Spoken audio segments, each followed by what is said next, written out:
لله نحمده ونستعينه ونستغفره ونؤمن به ونتوكل عليه ونعوذ بالله من شرور أنفسنا ومن سيئات أعمالنا من يهده الله فلا مضل له ومن يضلله فلا هادي له ونشهد أن لا إله إلا الله وحده لا شريك له ونشهد أن سيدنا ومولانا محمدا عبده ورسوله أما بعد فأعوذ بالله من الشيطان الرجيم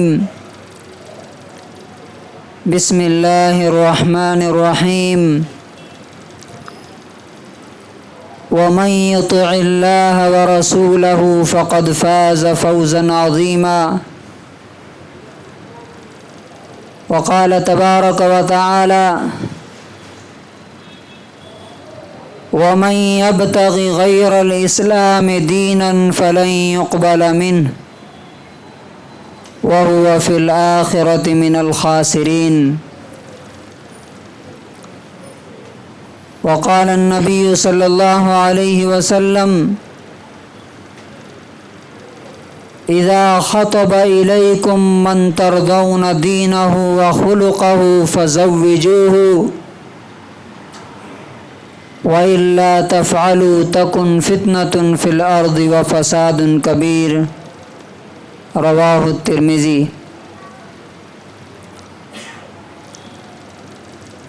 میرے محترم بزرگوں اور بھائیوں، ہم میں سے کون شخص نہیں جانتا کہ ہماری یہ زندگی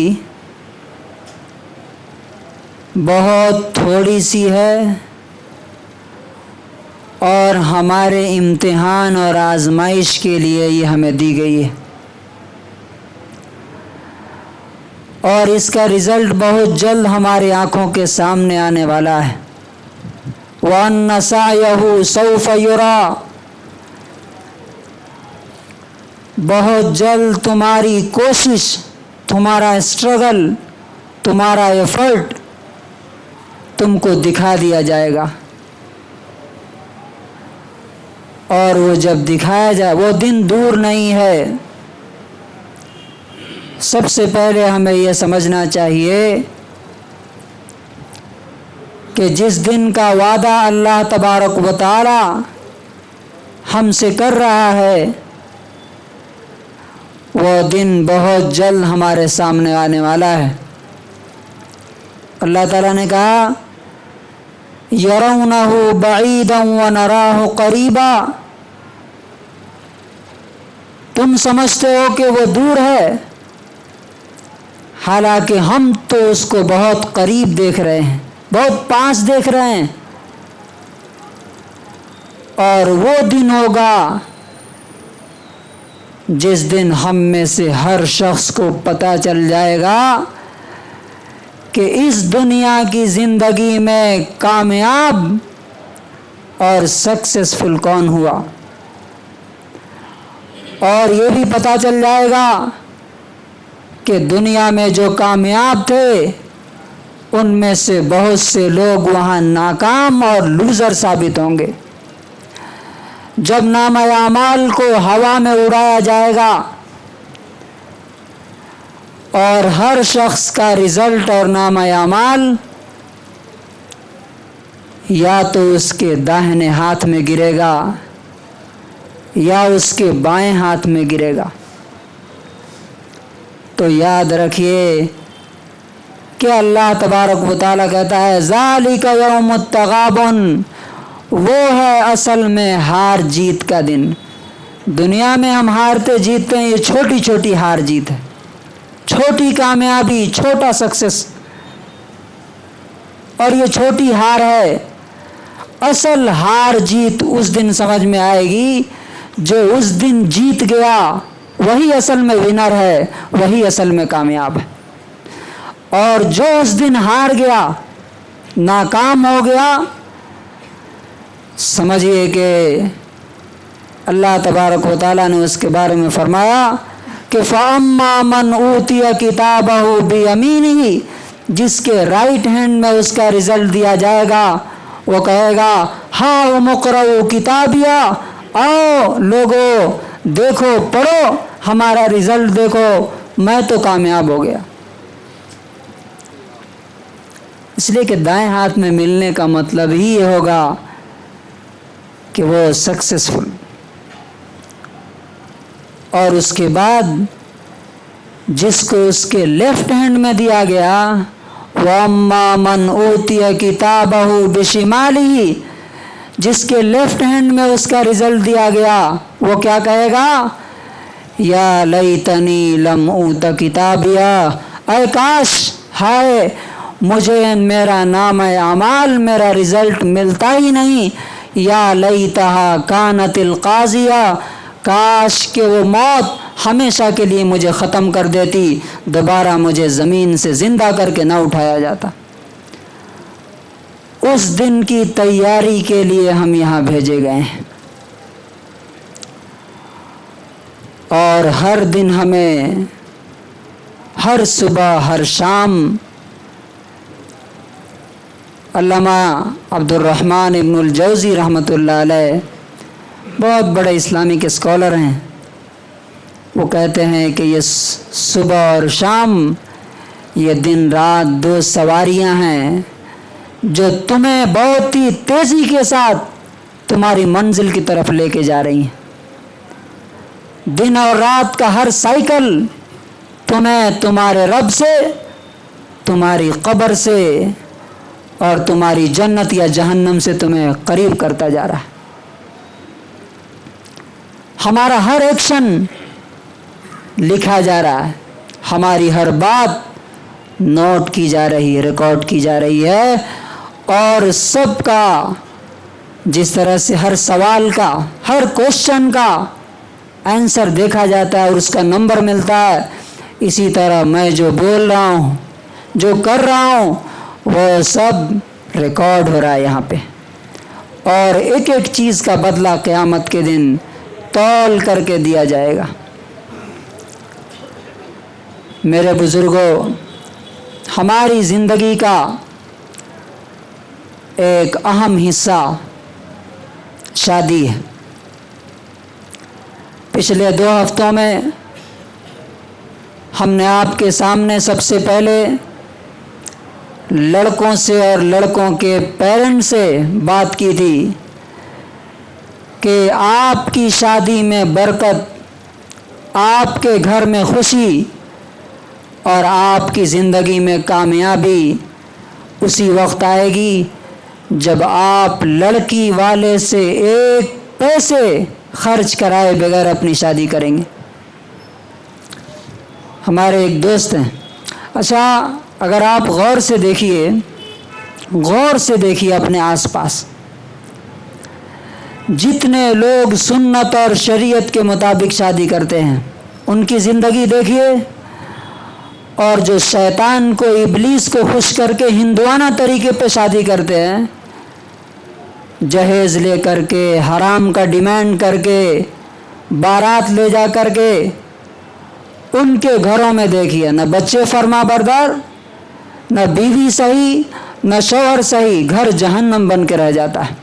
اور یہ چیز میں نے خود اپنی آنکھوں سے دیکھا، اور اس کی مثالیں ہیں۔ الحمدللہ آج بھی کچھ ایسے لوگ ہیں، آج بھی کچھ ایسے بچے ہیں، کچھ نوجوان ہیں، کچھ پیرنٹس ہیں جو پہلی شرط یہی رکھتے ہیں کہ اگر سنت کے مطابق شادی ہوئی تو رشتہ منظور ہے، نہیں تو رشتہ منظور نہیں ہے۔ اور یہی لوگ اصل میں رسول اللہ صلی اللہ علیہ وسلم کی سنت کو فالو کرنے والے ہیں۔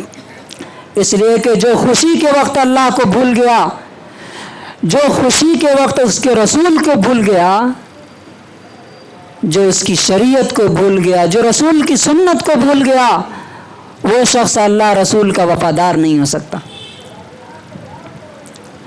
اور الحمدللہ ایسے لوگوں کو دیکھ کر کے سن کر کے خوشی ہوتی ہے۔ یہاں آپ کے اس مجلس میں بھی، اس جمعہ کے خطبے میں بھی ایک ایسے نوجوان بیٹھے ہوئے ہیں جو کسی بھی لالچ کے بغیر، کسی ڈیمانڈ کے بغیر انہوں نے یہ طے کیا ہے کیسی لڑکی سے شادی؟ وہ لڑکی نہیں جن کے بارے میں لڑکے والے بولتے ہیں خوشی سے دے رہے ہیں، خوشی سے دے رہے ہیں، اور اسی لیے ان لڑکیوں کی یہ شادیاں نہیں ہو رہی ہیں جن کے پاس خوشی سے دینے کے لیے کچھ نہیں ہے۔ آپ کو معلوم ہے 9 ملین 90 لاکھ لڑکیاں ماں کے پیٹ میں اس وجہ سے مار دی جاتی ہیں کہ سماج اور سوسائٹی نے اس کو بوجھ بنا دیا۔ اور یہ تو چلیے یہاں پر ہم کہتے ہیں کہ ہندوانہ تہذیب ہے، ہم لوگ دوسری قوموں کے بیچ میں رہتے ہیں۔ پاکستان جو اسلام کے نام پر بنا، معلوم اس کی حالت آپ کو؟ اس کی حالت آپ کو معلوم ہے؟ ایک انٹرنیشنل انسٹیٹیوٹ کے مطابق 1 کروڑ لڑکیاں ہیں جو شادی کے انتظار میں بیٹھی ہوئی۔ کتنا؟ 1 کروڑ۔ سوچئے وہ کیا کریں گی، کہاں جائیں گی وہ؟ 2 ہی راستے ہیں، یا تو اپنے آپ کو ہندوؤں کے حوالے کر دیں، غیر مسلموں کے حوالے کر دیں، یا ناجائز اور پروسٹیٹیوشن کا راستہ اختیار کریں۔ اور 40 لاکھ لڑکیاں ایسی ہیں پاکستان میں۔ یہ میں اس لیے مثال دے رہا ہوں کہ آپ ایک مسلم کنٹری کی حالت دیکھیے، اور یہ اس لیے کہ وہاں اور یہاں کے مسلمانوں میں کوئی خاص فرق نہیں ہے۔ 40 لاکھ لڑکیاں ایسی ہیں کہ شادی کا انتظار کرتے کرتے ان کی عمر گزر گئی، شادی کی عمر ختم ہو گئی، بس ماں باپ ارمان لیے ہوئے روتے روتے دعائیں کرتے کرتے قبر میں چلے گئے۔ سوچئے ایسی قوم پہ اللہ کی رحمت آئے گی کیا؟ اور یہ کس نے کیا؟ یہ ہم ہی لوگوں نے اسے مشکل بنایا ہے اس شادی کو، جس شادی کو رسول اللہ صلی اللہ علیہ وسلم نے اتنا آسان کیا۔ تو الحمدللہ آج کے دور میں جو شخص نبی صلی اللہ علیہ وسلم کی اس سنت کو زندہ کرتا ہے وہ شخص واقعی اللہ اور اس کے رسول سے محبت کرنے والا ہے۔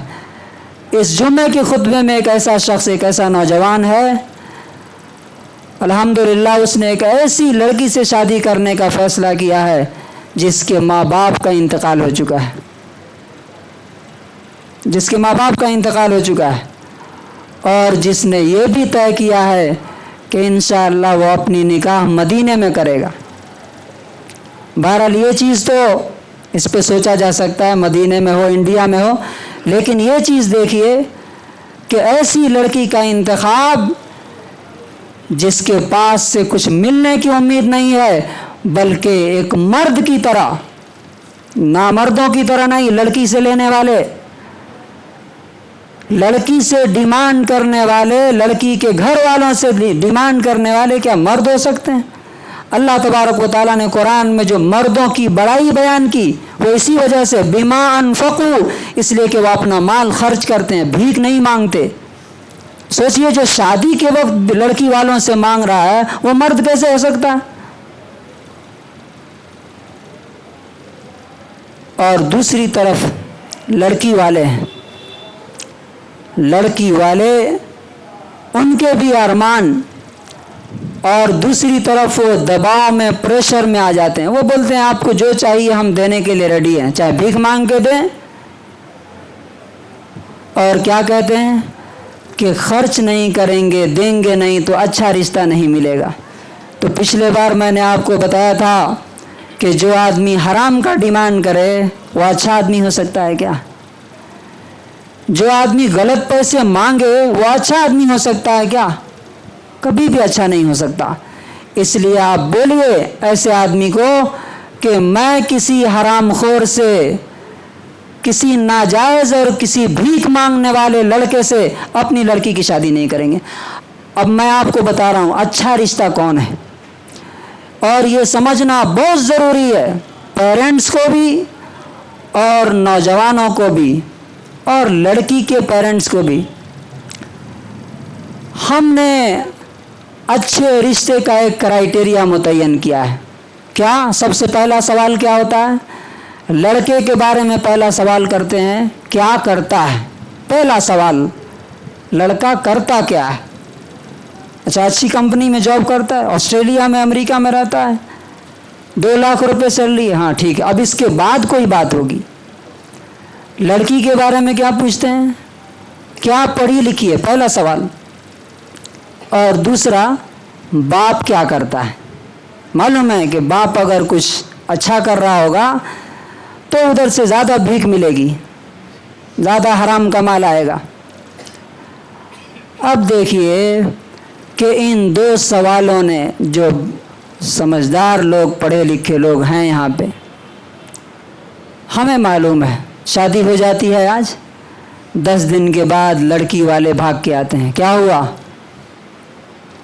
بہت برا ہو گیا، آنسو بہہ رہے ہیں، کیا ہوا؟ بہت خراب گھر مل گیا، ساس تانا دے رہی ہے، شوہر مار رہا ہے، نندیں جو ہے کمنٹس کر رہی ہیں کہ بھکاری کے گھر سے آ گئی، وغیرہ وغیرہ۔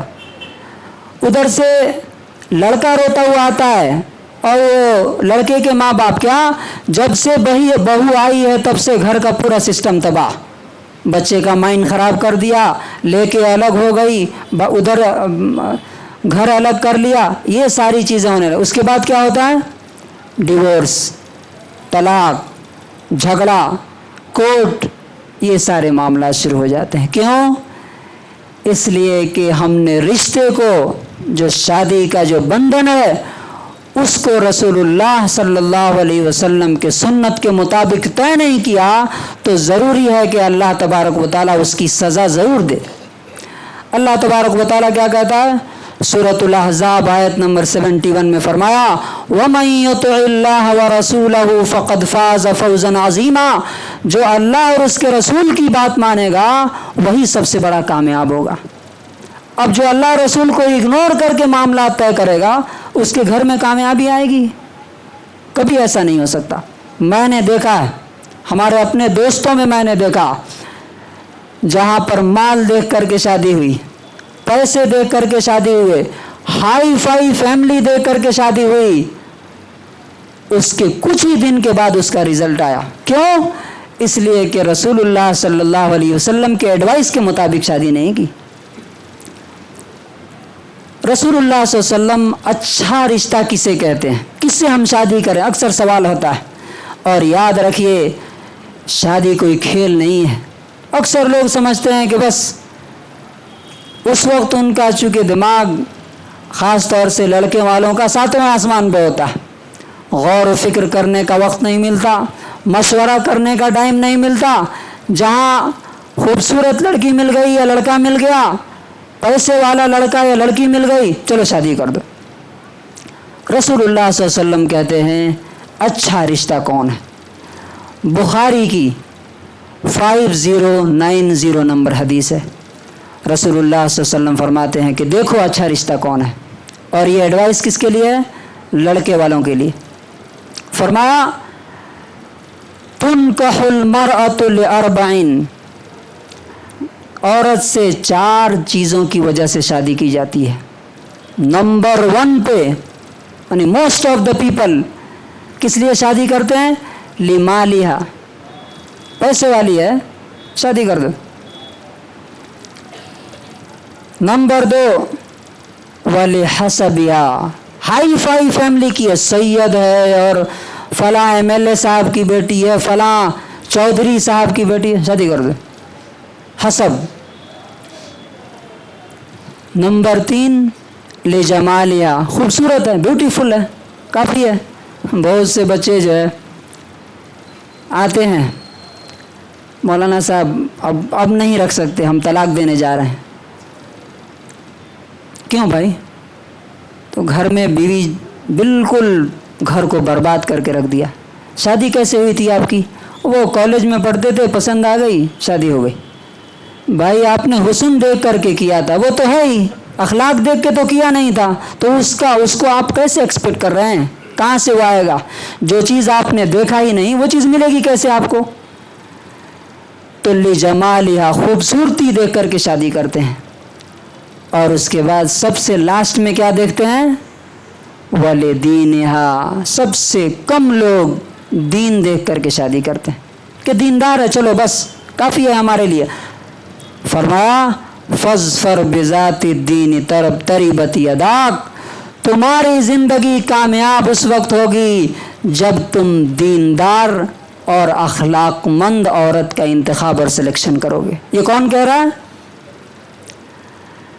یہ وہ ہستی کہہ رہی ہے جو صرف دینی اعتبار سے نہیں، آپ گوگل کیجئے great man in human history, Google بتائے گا who is great man, greatest person in human history, آپ چیک کر کے دیکھیے، وہ جس نے خود سب سے کامیاب زندگی گزاری ہے، وہ کہہ رہا ہے کہ فاظفر بذات الدین، کامیاب تمہیں اس وقت ہوگے جب تک کہ تم دیندار عورت سے شادی کرو گے۔ اور لڑکے والوں کے لیے کیا ایڈوائس ہے؟ لڑکی والوں کے لیے، لڑکی والے عام طور سے دیکھتے ہیں کتنی سیلری ہے، اپنا خاص کا گھر ہے کہ نہیں، کیا سونا دے رہے ہیں۔ رسول اللہ صلی اللہ علیہ وسلم فرماتے ہیں، ترمذی کی 1084 نمبر حدیث ہے، اذا خطب الیکم من ترضون دینہ وخلقہ، اے لڑکی والو، اگر تمہارے پاس کوئی ایسا شخص رشتہ لے کے آتا ہے جو دیندار ہے اور با اخلاق ہے، یاد رکھیے اب دیندار کون ہے ذرا اس کو بھی سمجھ لیجئے۔ نمبر 1 نماز پڑھتا ہو، نمبر 1 جو نماز نہیں پڑھتا، جو اللہ کا حق ادا نہیں کرتا، یعنی دیندار اور تقوی والا، اگر آپ کو چیک کرنا ہے نا کہ دیندار کسے بولتے ہیں، تقوی والا کسے بولتے ہیں، تو جو اللہ کا حق ادا نہیں کر سکتا وہ کبھی بندوں کا حق ادا نہیں کر سکتا۔ نمبر 1 نماز، چاہے لڑکی ہو یا لڑکا، لیکن خالی نماز نہیں، بہت سے لوگ دھوکہ کھا جاتے ہیں، ارے انہوں عالم دین ہے نا، انہوں حافظ صاحب ہے نا، انہوں نمازی ہے نا، خالی نماز نہیں، اس کے بعد آپ کو اخلاق دیکھنا ہے، اس کی بیہیویئرز کیسے ہیں، اپنے آس پاس والے لوگوں کے ساتھ اس کے تعلقات کیسے ہیں، یہ کون بتائے گا؟ نمبر 1 گھر والے، نمبر 2 اس کے پڑوسی، اور نمبر 3 اس کے کولیگز، اس کے ساتھ رہنے والے، یہ 3 لوگ بتائیں گے کہ وہ لڑکی یا لڑکا دیندار اور اخلاق مند ہے کہ نہیں۔ رسول اللہ صلی اللہ علیہ وسلم فرماتے ہیں یہ 2 کرائیٹیریا میں دے رہا ہوں، اس پر عمل کرو کہ دیندار، ریلیجیس، با اخلاق سے شادی کرو، تھوڑا کم بیش ہو تب بھی اللہ تبارک و تعالیٰ اس کے گھر میں برکت دے گا۔ اور لڑکے والوں کے لیے خاص طور سے ایک اور کرائیٹیریا ہے، وہ لڑکا دیندار ہوگا یا اس لڑکے کے گھر والے دیندار ہوں گے جو 1 پیسے کا ڈیمانڈ نہیں کریں، بلکہ بولیں میری طرف سے گارنٹی ہے، نہ میں مانگ رہا ہوں اور نہ آپ کی بیٹی کو کبھی بھی میرے گھر میں آنے کے بعد تانا سننے کو نہیں ملے گا، وہ دیندار ہے، وہ دیندار ہے۔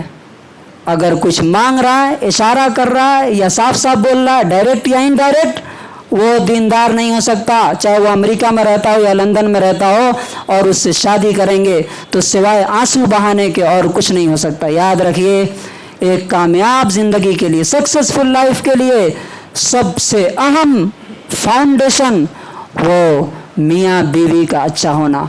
اگر بیٹی کا رشتہ غلط جگہ ہو گیا، ایک صاحب یہاں پہ آتے ہیں، اللہ تعالیٰ ان پہ رحم کرے، ہمیشہ ان کے آنکھ میں آنسو رہتے ہیں۔